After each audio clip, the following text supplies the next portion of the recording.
We're here at the Consumer Electronics Show 2024, launching current grills, the future of outdoor cooking. These are all electric, 110 volt, 15 amp grills. We've got a dual zone grill. We've got a griddle over here. They are the largest, best performing 110 volt electrics in the market. This grill will get up to a scorching hot 700 degrees Fahrenheit. It will give you all of the performance you're looking for in gas, and you never got to worry about one of these gas tanks again or running out of gas in the middle of a cook. It is, of course, fully Wi-Fi enabled, fully connected.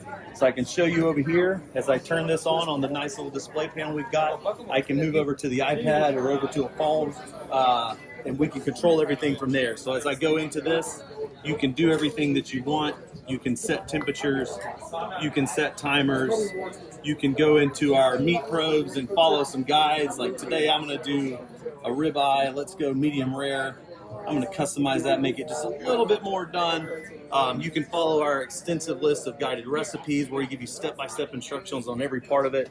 And of course, as part of the assembly, we put together about 14 of these a couple days ago, and I was very excited that we had BILT instructions on this because some of my counterparts have not put one together yet, but put it together in less than 30 minutes. BILT makes it easy as possible. It's a fantastic experience. We fixed a lot of the pain points of typical grill assembly, and I think you'll really enjoy it. No, we're saying. Oh, yeah. Would you like me to sketch you?